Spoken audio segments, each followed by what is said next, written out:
যাদের আত্মবলিদানের মধ্য দিয়ে বিজেপি সরকার প্রতিষ্ঠা হয়েছে, সেই ভারতীয় জনতা পার্টির অকালে ঝরে যাওয়া 321 জন যারা আত্মবলিদান করেছেন তাদেরকে শ্রদ্ধার সঙ্গে স্মরণ করেছি, সমবেদনা জানিয়েছি। তাদের পরিবারের প্রতি এই সরকার দায়বদ্ধ। তারা যেমন হত্যার বিচারও আশা করেন তা আমরা দেব, সাথে সাথে এই পরিবারগুলি সামাজিক এবং অন্যান্য কল্যাণকর সমস্ত দায় দায়িত্ব আমরা এই সরকার কাঁধে তুলে নিলাম।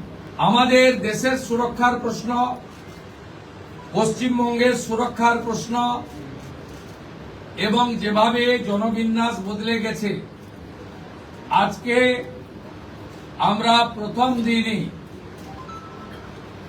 আমরা কেন্দ্রীয় স্বরাষ্ট্র দপ্তর তথা বিএসএফ এর সীমান্ত সুরক্ষিত করার জন্য জমি ট্রান্সফার প্রক্রিয়া আমরা আজকে অনুমোদন দিলাম এবং আজ থেকেই ল্যান্ড ট্রান্সফার প্রক্রিয়া শুরু হবে।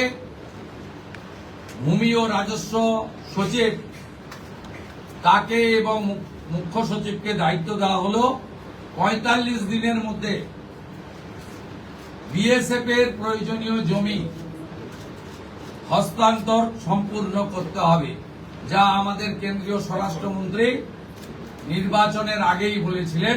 এই কাজটা আজকে প্রথম ক্যাবিনেটে আমরা করলাম।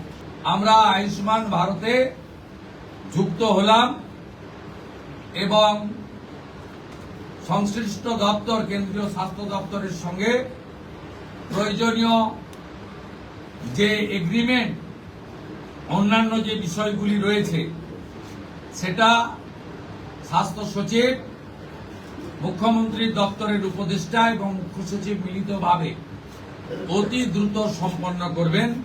অর্থাৎ আজ থেকে মাননীয় প্রধানমন্ত্রী ঘোষিত পশ্চিমবাংলার মানুষের প্রতি যে কমিটমেন্ট আজকে ভারতীয় জনতা পার্টির ক্যাবিনেট সেটা সম্পূর্ণ করল।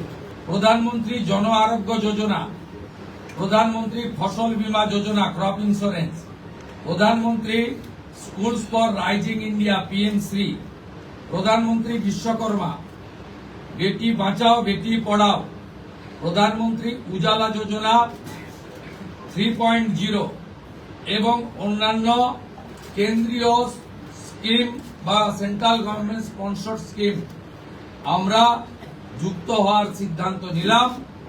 বিশ্বকর্মা যোজনায় আমাদের যারা বিশ্বকর্মা আছেন, হাতের কাজ করেন, আমাদের কামার কুমোর থেকে কুম্ভকার, স্বর্ণকার থেকে মালাকার থেকে তাঁতি থেকে নাপিত থেকে সবাই যারা 8,65,000 আবেদন করে রেখেছিলেন, আগের সরকার যাদের আবেদন জেলা শাসকদেরকে দিয়ে কেন্দ্রের এমএসএমই দপ্তরে পাঠাতে দেননি, আমরা দ্রুত ওই 8,65,000 পিটিশনকে পাঠানোর ব্যবস্থা নিলাম।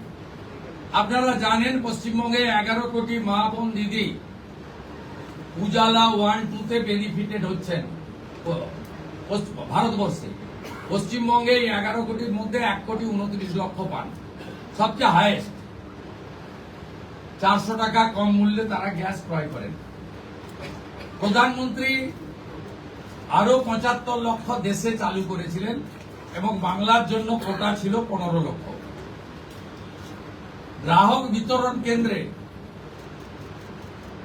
হাজার হাজার দরখাস্ত পড়ে থাকা সত্ত্বেও শুধু রাজনৈতিক কারণে এই পিটিশনগুলো ডিএমরা সংশ্লিষ্ট দপ্তরে কেন্দ্রীয় সরকারের কাছে পাঠায়নি। তাই আমাদের মা বোন দিদিরা বঞ্চিত হচ্ছিলেন।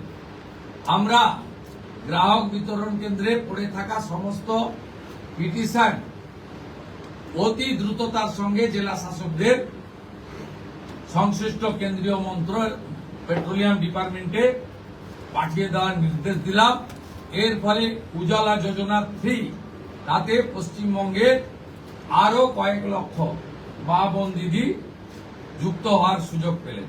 এতদিন পর্যন্ত পশ্চিমবঙ্গে national cadre is IPS, Paschimbanga cadre WBCS WBPS, এদের কোনো কেন্দ্রীয় সরকারের ট্রেনিং এ কেউ যুক্ত হতেন না।